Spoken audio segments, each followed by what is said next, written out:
9 points, 3 for 4 from deep in just 7 minutes. Tyrese Haliburton was on his way to having one of the most generational Game 7 performances of all time. Then he went down. A gut-wrenching Achilles injury in the biggest game of his life. TJ McConnell and the rest of the Indiana Pacers tried to pull it together, but without their superstar, it wasn't enough. As they watched the young Oklahoma City Thunder snatch their first ever championship in franchise history. The Pacers' Cinderella run has come to an end. For Pacers fans, it was a heartbreak, but the organization has to move on, knowing that they are one piece away from a championship. The big question is, what's next? Should they promote Nembhard with more minutes while waiting for Haliburton's return? Should they sign big names this summer to still contend for the chip? The Indiana Pacers have just competed in their first NBA Finals since Reggie Miller carried the franchise in 2000. It was the same result, but the morale's never been higher in the Hoosier State. NBA fans were robbed when Hallie suffered an Achilles injury. There's debate that the Pacers could have actually pulled off the miracle if Hallie remained healthy. But that's all in the past. With Haliburton suffering an Achilles tear in the very last game of the season, the Pacers superstar could likely miss the entire 2025-26 season. Let's talk about Haliburton's future first. Pacers fans are too anxious to think about what their next move is because of this unfortunate injury. What's really the timetable for Haliburton? Well, let's examine this injury from the past, and of course with the most similarity, the superstar who also shared the same fate as Hallie, tearing his Achilles also in the NBA Finals, Kevin Durant.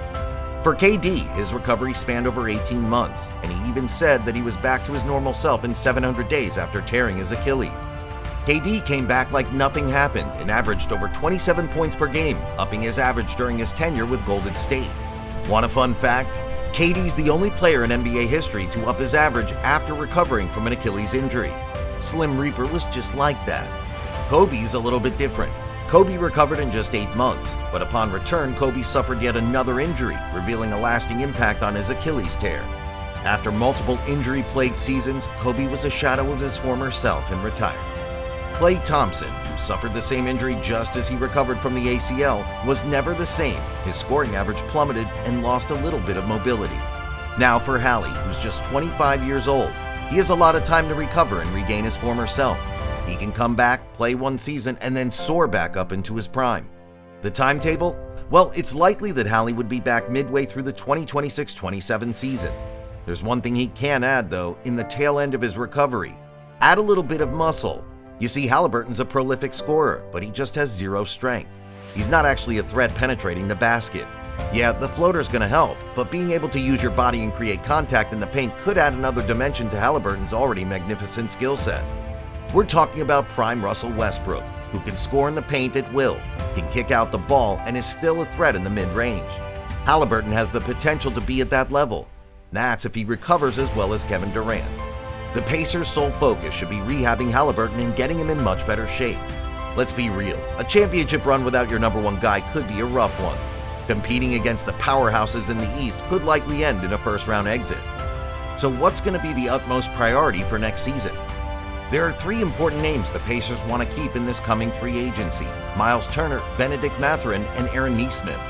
Even with a dismal finals performance from Miles Turner, this big man is still a vital piece of Indiana's core.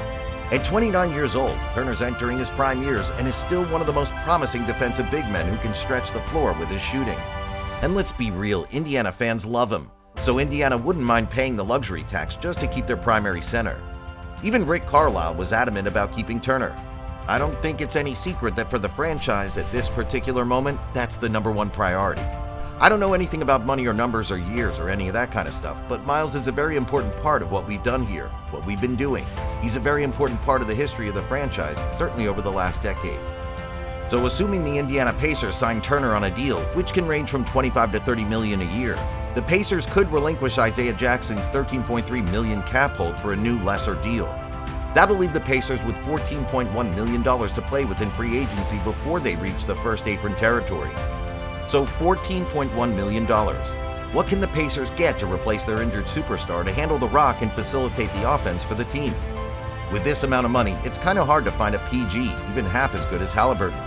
Upgrading TJ McConnell to the starting point guard spot sounds good on paper, but the Pacers should keep him as that much-needed spark off the bench.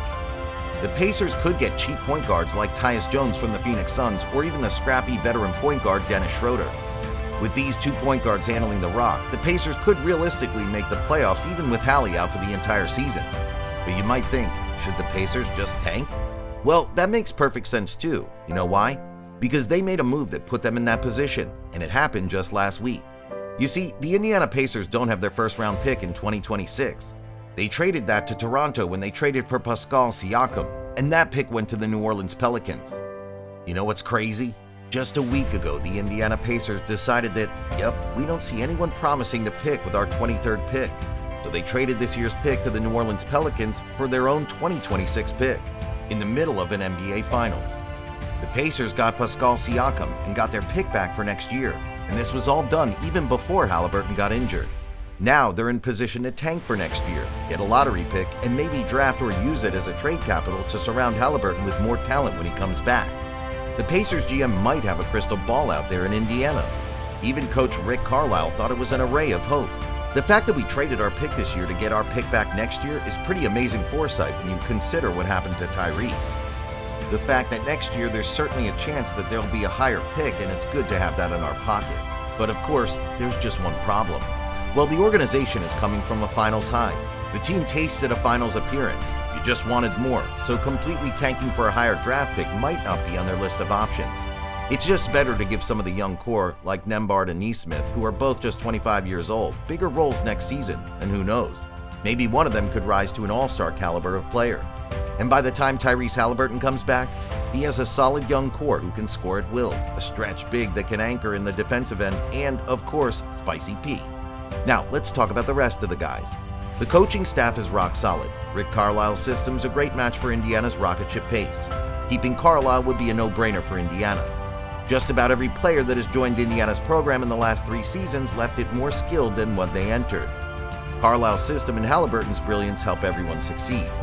The head coach hasn't just made players better, he's gotten better.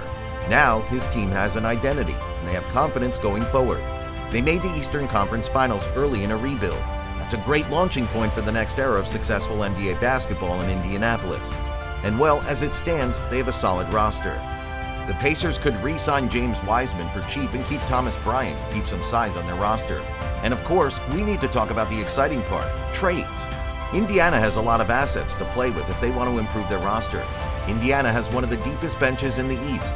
With the Boston Celtics trading their assets for a bag of chips and Milwaukee deep in the trenches, Indiana could potentially still contend in the East, even with the odds against their favor. So, who's their greatest asset to be used as a trade chip?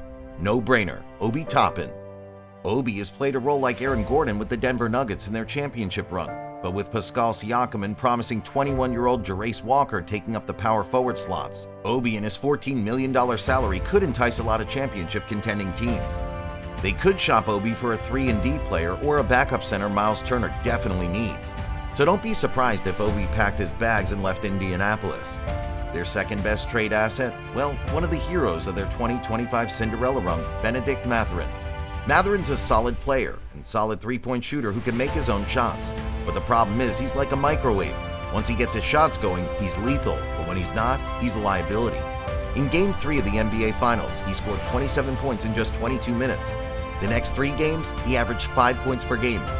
He's just inconsistent under Carlisle's system. But there are a lot of teams who are watching Mathurin very closely. He's still a solid 3-level scorer and averaged 16.1 points per game last season. He's a solid backup guard for most of the championship contending teams. With the right deal, the Pacers could get more than Mathurin's value. Getting the right trade would also save the Pacers a lot of future salary commitments, as his rookie contract would end next year.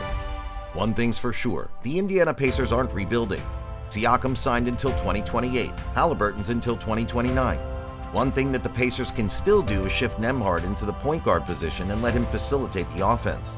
There's a lot of experimenting to do if you're the Pacers. And another sleeper that many fans overlook is how high the potential of this 21-year-old Jarace Walker is. He's injured throughout the 2025 playoffs, but if he were available, he might have given the Pacers a much-needed length. With his quick first step and lateral quickness, he's effectively guarding the power forward position and can switch up to some guards. So, what's next for the Indiana Pacers? Well, they're finally the buyers in this year's free agency. They could potentially and realistically go through the second round, but the utmost priority should be developing young guns to have the confidence to lead the floor. Nembhard will have a bigger role next season, so if you're a betting guy, you'd better be considering Nembhard for that early most improved player candidate. Watch out for the Indiana Pacers, because come the 2026-27 season, once Haliburton came back, they're absolutely catapulting themselves into contention. Next season, they are the very definition of sleeping giants.